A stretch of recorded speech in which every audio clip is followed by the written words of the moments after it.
اعوذ باللہ من الشیطان الرجیم بسم اللہ الرحمن الرحیم۔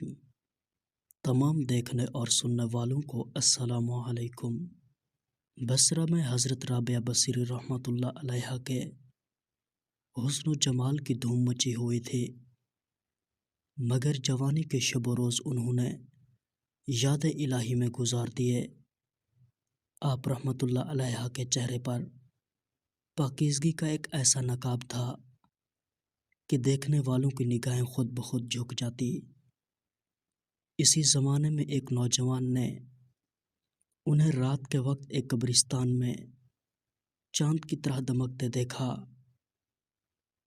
وہ آپ رحمۃ اللہ علیہ کو کوئی غیر مرئی خیالی مخلوق سمجھ کر بھاگا، لیکن دوسری صبح جب وہی چہرہ اسے بصرہ کے ایک بازار میں نظر آیا تو وہ عقل و خرد سے ہاتھ دھو بیٹھا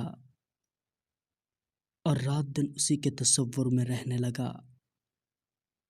آخر دل کے ہاتھوں مجبور ہو گیا تو لوگوں سے پتہ پوچھتا ہوا حضرت رابعہ بصری رحمۃ اللہ علیہ کے گھر جا پہنچا۔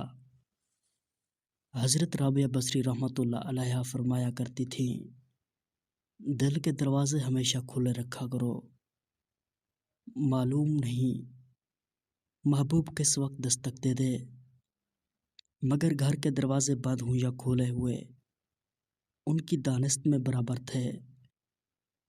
نوجوان کو خلاف توقع ان کا دروازہ کھلا ہوا ملا۔ اس نے اپنے دل کی دھڑکنوں پر بڑی مشکل سے قابو پایا۔ رات کا وقت تھا، اندر چراغ روشن تھا۔ یہ سوچ کر بے باکی سے اندر داخل ہو گیا کہ حال دل سنانے میں کیا حرج ہے، زیادہ سے زیادہ انکار ہی تو ہو جائے گا۔ واپسی کا دروازہ بہرحال کھلا ہوا ہے۔ لیکن جب وہ اندر پہنچا تو وہاں کوئی نہیں تھا، البتہ چھت سے ایک پرسوز آواز آ رہی تھی، جیسے کوئی زیر لب ہجر کا رونا رو رہا ہو۔ نوجوان تیزی سے زینے چڑھ گیا۔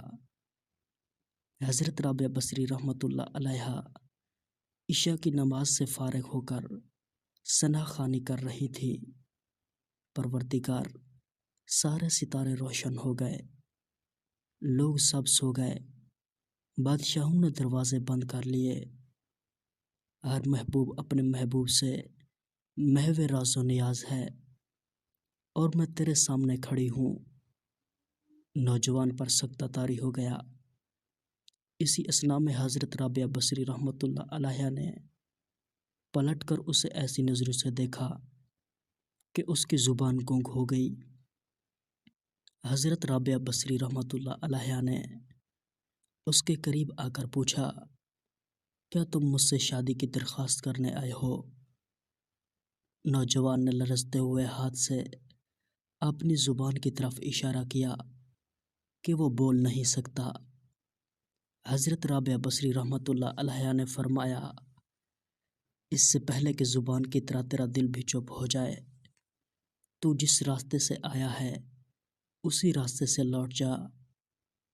نوجوان صرف آنکھوں سے التجا کر سکتا تھا کہ نیک خاتون میری گویائی مجھے واپس دے دے، میں تیرے مرتبے سے واقف نہیں تھا، مجھ سے غلطی ہو گئی، مجھے معاف کر دے۔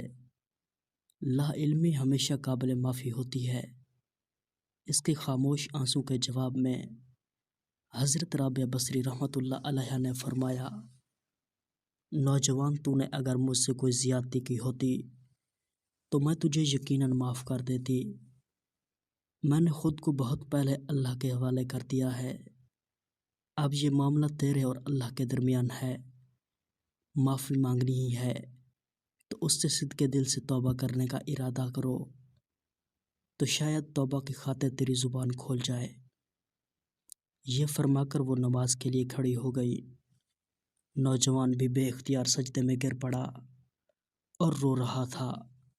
نہ معلوم کب تک روتا رہا۔ جب اسے ہوش آیا تو زبان کھل چکی تھی اور توبہ توبہ کا ورد کر رہی تھی۔ بصرہ کے بازاروں میں سالہ سال تک ایک مجذوب گرمی جاڑے اور برسات سے بے نیاز ہو کر دیوانہ وار توبہ توبہ کے نعرے لگاتا۔ اس کے نعروں سے بصرہ کی راتیں گونج اٹھتی اور بچے سہم کے ماؤں کے سینوں میں دبک جاتے تھے۔ آخر ایک دن وہ مجذوب اچانک ہی کہیں غائب ہو گیا، پھر کبھی اس کا پتہ نہیں چلا۔ وہ مجذوب یہی مذکورہ نوجوان تھا جو حضرت رابعہ بصری رحمۃ اللہ علیہا کی بدولت ہی دربار خداوندی میں مقرب ٹھہرا۔ پیارے دوستو، تو یہ تھی آج کی ویڈیو۔ امید کرتا ہوں کہ یہ ویڈیو آپ کو پسند آئی ہوگی۔ ویڈیو کو لائک اور شیئر ضرور کریں تاکہ دوسرے لوگوں کو بھی فائدہ حاصل ہو سکے۔ اگر آپ اسلامک ویڈیوز دیکھنا چاہتے ہیں تو اسلامی بندہ یوٹیوب چینل ضرور سبسکرائب کریں۔ اللہ آپ سب کا حامی و ناصر ہو۔